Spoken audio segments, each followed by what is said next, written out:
Welcome to the Papacy, a Living History. I'm Father Richard Kunst, your host, and this is my co-host, Father Ryan Moravitz. Father Rich, good to see you again. Father Ryan, good to have you. It's exciting to be talking about items associated with now St. John Paul II. I know that we both have a devotion to St. John Paul. It's very exciting just to even say it, St. John Paul the Great, St. John Paul II, and to see, for both of us to have been able to go to that canonization. We were both at the beatification, and this one it was historic because it was the first time ever that two popes were canonized at one time. So it was a great event. It was great. For me, it was really exciting to see because you have two popes of modern times that many people today would have memories of and certainly have knowledge of. To see two men who lived really exemplary lives of holiness, of virtue, of shepherding us as the church. To see them canonized was very, very exciting. Right, and to be at a canonization of at least one of them that you and I both have met Exactly. in St. John Paul II. Of course, the Pope that canonized these guys is Pope Francis, and what we have here is a autographed photo of Pope Francis with John Paul II. So that's why I have this autograph of Francis in this collection of John Paul items. This was a photo of the consistory that raised Cardinal Bergoglio up to being a cardinal. And he signed it, Bergoglio, very small print on the top line, and they put Archbishop of Buenos Aires. He wrote that in German. And so the signature is quite rare because Pope Francis, as a cardinal, as a bishop, as we know that he was very frugal. And in being frugal, he would not sign autographs by mail. People would often send requests, can I have your autograph by mail? He didn't want to spend the money. He didn't want to spend the time with photographs and postage sending them back. So the only way you could get a photograph, any way you can get any type of signature of Cardinal Bergoglio is in person. And not a lot of people were going down to South America to get his autograph. And so there's only been a handful of his autographs that have made the market, so to speak. And so this is one of them, very particularly nice because it's got the two together. Oftentimes you see these photos of the Pope and maybe the former Pope. You saw it with Cardinal Ratzinger and Pope John Paul II as well. For me, it speaks of the brotherhood of the priesthood. The brotherhood that we share, in particular in holy orders. We experience that. They experience that too. So these photos oftentimes inspire me in the fraternal nature of being a priest and sharing in this special calling of the priesthood. Yeah, it's a great piece to have. We know how popular Pope Francis is and how amazingly loved and popular St. John Paul II was, and to have these two together, being that Francis is the first, hopefully among more to come, the first Pope to be elevated to Cardinal by John Paul II. The last three Popes were elevated Cardinal by Paul VI. And St. John Paul II really took on his vocation and took on the identity of his vocation as bishop, and certainly earlier in his life as priest, and that was primary even above one's own self. Right. You mentioned the signature, and I think Pope Francis, like St. John Paul the Great, models that as well. That yes, he writes his name small, but ultimately he is the Bishop of Buenos Aires in this particular picture. That his identity roots so much deeper in his vocation. That's right. And the call to holy orders, the sacrament that he's been given. And it is interesting that you mentioned that because that's how all the signatures I've seen of him, he signed it Archbishop of Buenos Aires. So that connection of his person to his office. He was married to that office. And so we see that in his signature. Very, very good.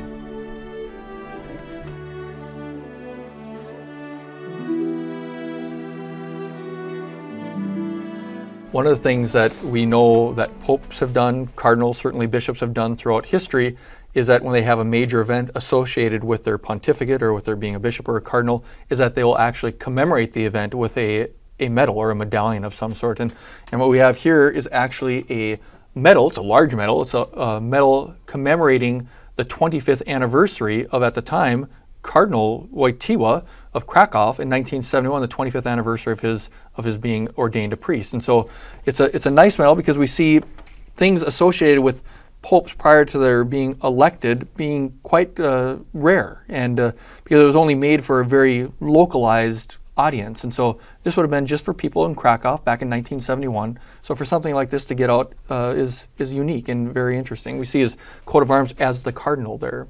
And I think of St. John Paul II, St. John Paul the Great. And what made him great was certainly the reality that he lived his life for Christ, and in particularly through the hands and through the heart and through the prayers of Mary. Mm-hmm. And you see in his coat of arms, in his cardinal coat of arms, and you saw it in his papal coat of arms Mm-hmm. as well. It carries over the cross, Right. representing Christ, and the M for At the Mary. foot of the cross, Mary at the foot of the cross. I didn't realize Mm-hmm. that. That's really beautiful, that Mary stands at the foot of the cross.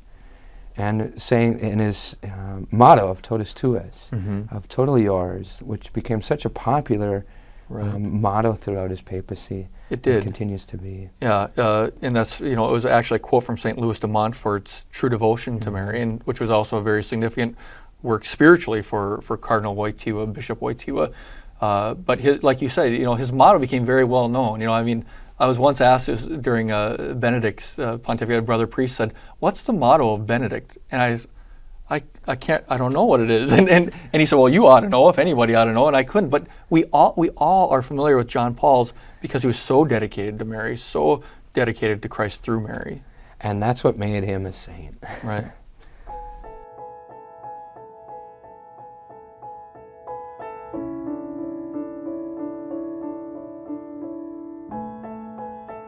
When St. John Paul II was first elected in 1978, very quickly on in his pontificate, he made it very well known that one of the big goals of his pontificate and really a model of his pontificate was the new Jubilee, the Jubilee year of 2000. And so he was kind of like aiming for that through his entire pontificate. We hear about some of his early works even referencing that. Like he had this sense that God was calling him to be the Pope to bring in the third millennium. He was Pope for 2 different holy years, 1983, which was an extraordinary holy year, we call it. Normally they're every 25 years, but 1983 represented the 1950th anniversary of the crucifixion. And then, of course, for the Jubilee year of 2000. And the emblem, the main symbol of the holy year is the Holy Door. And there's a holy door in each of the 4 major basilicas in Rome. The significant one, the main one, of course, is St. Peter's. And so what we have here is a brick that was actually blocking up the holy year between 1975 and 1983. So this would have been taken out from his first holy year of 1975. In the collection, I also have one from the Jubilee year of 2000. But any type of holy year brick is quite significant in any type of collection. They're not too common. The idea of Jubilee is really a draw to celebrate salvation and redemption, but to draw us towards pilgrimage. That's right. These Jubilees that happen particularly in Rome draw us to Peter and Paul. Right. But the Holy Father, St. John Paul, I'm still getting used to saying Right, that. right, It's great right. to say. It is. But he really called us to pilgrimage. He himself pilgrimaged numerous times. And in particular in these Jubilee years, he called us to pilgrimage. And pilgrimage really reminds us of the ultimate pilgrimage we're on, to pass through the gateways of heaven, Right. to pass into eternal life with the Lord, which we now have great confidence, and we know that St. John Paul II Right. is there. And we continue to be inspired by his life and by pilgrimage. Yeah, and that's the point of the holy years to begin with. The whole holy year concept started because of pilgrimage, and it was Pope Boniface VIII in the year 1300 established the first holy year, and he did it for that point, the spiritual aspect of going to the tombs of Peter and Paul. He also did it for monetary purposes. That was a time when the pontificate was not just spiritual, of course, but certainly it has caused the fruits of much spiritual activity happening throughout the centuries. What a great example St. John Paul the Great was to us Exactly. of the great journey to heaven.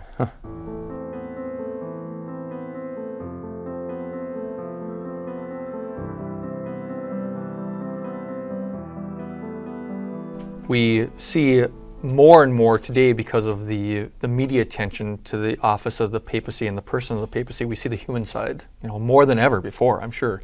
We certainly saw that in St. John Paul II, the human side of his suffering, of his debilitating, basically illnesses or diseases, if you will, as he aged, just in the aging process, but also in the fact that he had a form of Parkinson's that we believe that we remember these images as he was getting older, shaking quite a bit, almost uncontrollably in some instances, and that was kind of a new thing for us to see a pope age that much, and and it was in front of the whole world to see because of the media attention. And as he got older and as he was shaking so much, he actually changed how he signed his name, because it became difficult when that kind of shaking to sign your full name. And so at the end of his life, he started just initialing JP2, JP2. And we all know of JP2. I mean, it's kind of like a basic way of abbreviating or giving him a nickname. Well, and you remember the chants that at World Youth Days at least, and JP2, we love you. Exactly. And it was done in every language. Everybody did it and was able to do it. Yeah, and so what we have here actually is an autograph photo of him a little bit younger. The portrayal of him is younger, but he signed it much older and much later in his pontificate, because it's signed JP2 II. So we know it's late in his life, and it's got the raised seal to authenticate that this came from the Holy See. I think of his final years or his final days, and I had the opportunity to be in Rome as a seminarian studying at the North American College, and was in the square the last Sunday he came to the window. And you spoke of the visibleness of his suffering. Right. And we certainly saw it in those final moments of his life. To the very end, he lived out his vocation. That's right. And I remember standing in the square watching him in the window that morning, that day. And here was this saint before us. Now I can say that now. And he couldn't speak. Right. And he was such a great speaker. He was such a great preacher. But he stood there and you could see him shaking. You could see he was suffering. He was on the cross, if you will. Right. Unable to speak. And in my heart, all I could think was, Holy Father, you don't need to say anything more. Right. Your life shows us a great way to follow the Lord and to be faithful to him. I'm so grateful for his life, for his model and example of what it means to be a saint. Right. And to be thriving for that in our lives. Was that the last public event? To my knowledge, that's the last public event. Okay, that all right. had. Yeah, I mean, I had a non-Catholic friend of mine ask me, well, how can he be a pope? He can't do anything. He can't even speak anymore. And I had made the comment, kind of basically what you're saying, is that he gives us the example of how to age and how to suffer. And so his mission as pope was always constant, but the focus of that mission and that ministry changed throughout the years, to where we now saw in his feebleness the value of the elderly. And we saw it so clearly. This man is still so significant, so important to us, and here he is very incapable of what basic things that we can do when we're younger. And so I think that the focus on the importance of care for the elderly and respecting and a reverence, if you will, for the people that have had a long life and have a lot to offer still. And I think the recognition of the dignity and the worth of every human person, no matter what they might be capable of. We might lose our ability to speak, to actually work, but it doesn't take away our dignity and our ability to continue to live virtuously, to inspire others to holiness, and it doesn't cease our journey here on earth towards heaven. It's a continual journey all the way to the end, and he modeled that, and it's one of the reasons we call him saint now. Yeah, and the great, John Paul the Great.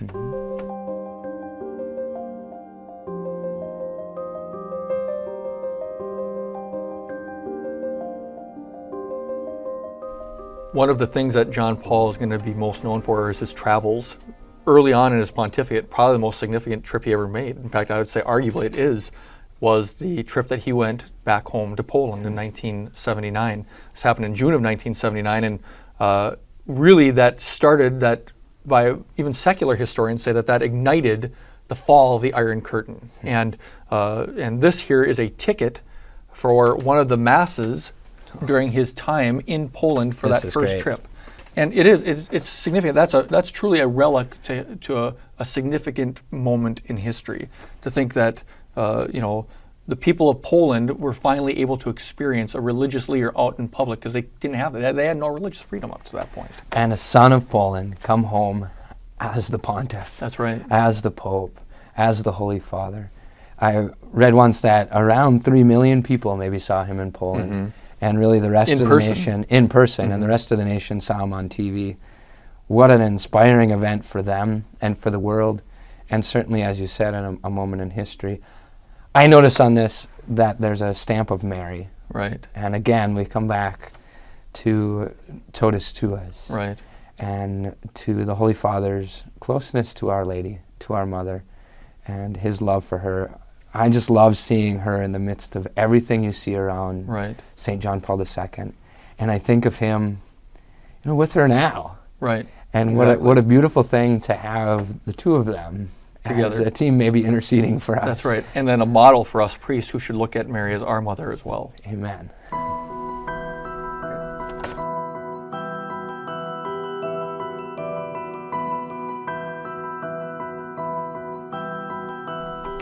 One of St. John Paul II's early travels in 1984, a little bit later than 1979 that we've just talked about, was his trip to Manitoba, Canada, a little bit closer to our home, not at our home, but closer to our home. And this is a ciborium that was used by the priests, certainly to distribute, by the Holy Father to consecrate hosts during that trip, 1984, to our neighbors up in the north. I've said this to you before. These are always my favorite items in your collection, Father.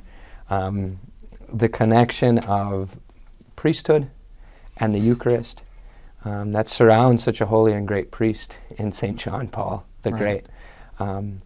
So whenever you show me one of these items, I think of the beautiful reality of this saint who consecrated hosts that were in here, and that those hosts were then given to people. Right. That idea of communion. And his role as shepherd is that call to go to the ends of the earth and to bring Christ to others. And St. John Paul the Great did that. He brought the Lord, and he brought the Lord in the Eucharist wherever he went. That's right. And he brought it to the ends of the earth, even Manitoba. That's right, even Manitoba. No offense to our neighbors up in Manitoba, right. But everywhere, like you said, everywhere. Everywhere.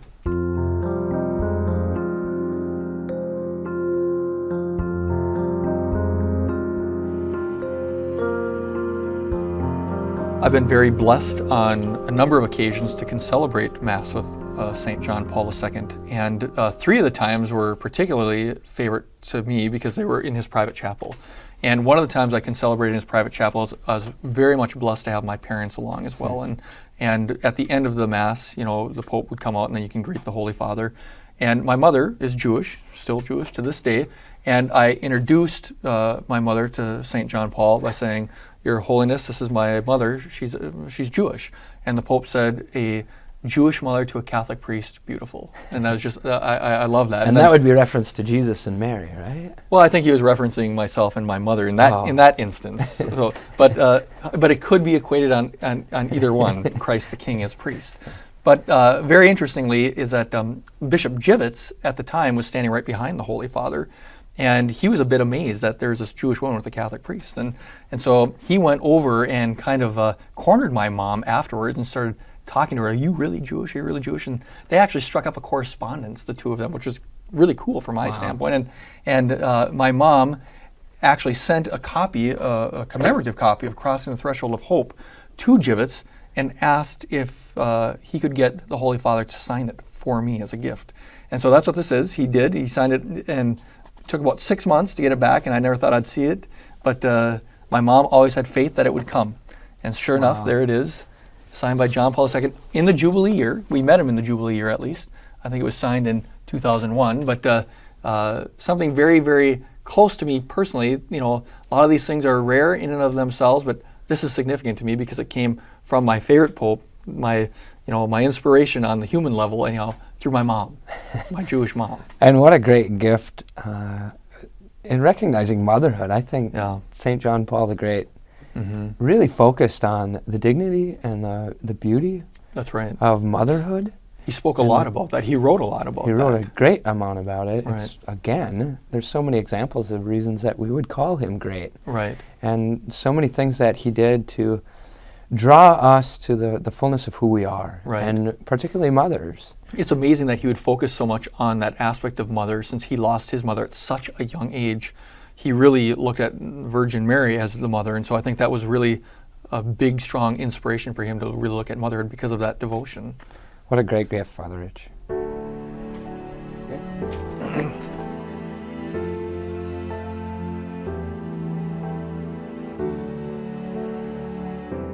When St. John Paul was first elected back in 1978, we didn't have the internet, we didn't have the media like we have now, we didn't have news services, 24-hour news services, and so his image was quite rare. And I had a friend of mine, an associate of mine, that was a collector of all things to do with bishops, that had a photograph of Bishop Wojtyła, or Cardinal Wojtyła, that he actually lent out to all the media outlets in Austria, at least in Vienna, Austria at the time. And that's what this is. This is an actual photo that went around to all the media. Wow. Upon his election. This was the first. So this was the first image of the newly elected pope that everybody in Austria had, and it was that very photo. And on the back of the photo, it's got his signature, Cardinal Wojtyła, and it's got a whole bunch of other writing. And all that other writing wasn't there originally. Obviously, that's all the note taking from these media outlets. And the guy who I got it from wasn't too happy about that, but it actually shows a real historical connection to the election of John Paul II. And I think of the fact that not many people knew who this Wojtyła was when they announced his name. They thought he was from Africa. Yeah, they announced his name, and nobody knew who he was, and he came out, and this is this new face to the vast majority of the world, and people listening on radio would have probably been frantic about, who is this? Who is this guy? Who is this? Right. Much that we saw of Cardinal Bergoglio when Pope Francis was elected, there was a similar response to the election of John Paul II. Yeah. So what a great gift, and you think of how many people now know his face. It's a face that is known throughout the world. But not too many people know that version of that face. That's such a young man. It's a great photo of him, a very handsome, Polish man being now elected to papacy. And how old was St. John Paul II when he was elected to the papacy? He was 58. He was one of the youngest, the youngest, I think, in about 200 years. Pius IX was younger than him, so I have to take that back, but one of the youngest in the last couple hundred years. 58 years old, that's very young to be elected pope. So we see a very young John Paul II in this picture. Photo, that's right.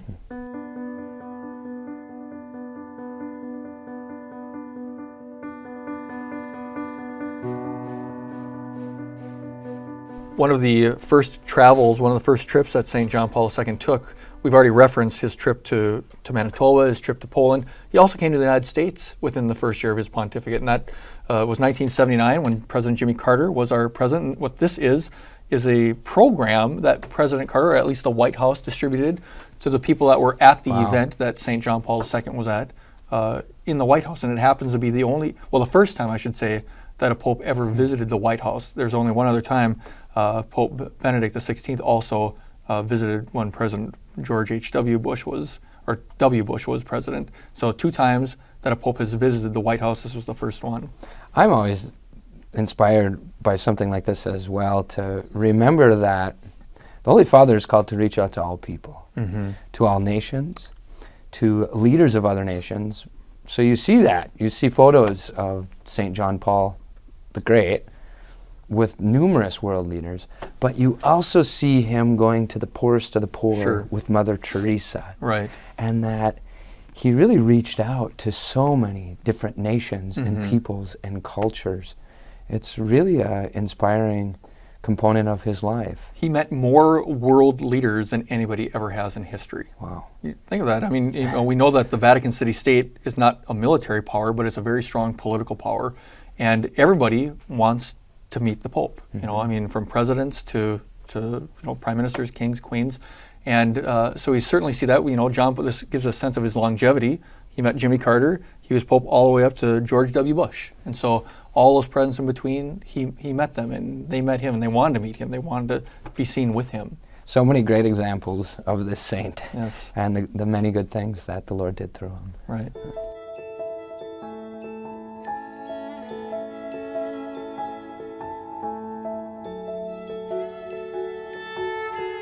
Every 5 years, a bishop does the ad limina visit, where they go and meet the Holy Father, and they kind of give basically an update on what their diocese is and what's going on in their diocese. In 1988, the ad limina, which our region went to, our bishop at the time was Bishop Robert Brahm, who is now the retired bishop out of San Diego. When he met the Holy Father in his ad limina visit, the Holy Father gave him this Vulgate, this version of the Bible, which is anytime you can get popes give gifts, but they don't often give Bibles as gifts, and so it's a very nice piece to have, that we have the Word of God being given by the Vicar of Christ, who we say is the voice of Christ, and so that too is unique, and it's a nice spiritual thing to have. That whole idea of handing on the Word of God, which all priests we really It's our job. It's our job. In a particular way, It's our the mission. Holy It's Father's job to spread Christ. As to we've spread the talked truth about. and to stand in the truth. So what a great gift for you and to Bishop Brahm as well. I think of, you mentioned Illumina visits as well. We had an opportunity to meet St. John Paul II right. on an Illumina visit with our then Bishop Schnurr, now That's right. Archbishop Schnurr of Cincinnati. And we had the opportunity, as you did Yeah. numerous times, as Right. you've mentioned, to meet this saint. And when we met him together at that Illumina visit, that was just months before his death, Yeah. because that was in December of 2004. He died in April of 2005. Yeah. What a great blessing and gift to know you've met a saint. That's right. And to be able to say that we went to that canonization, we were both at the beatification, we both went to the canonization, and we both met him. How many times can somebody say, I went to the canonization of somebody I've met? That's a great grace. Yeah.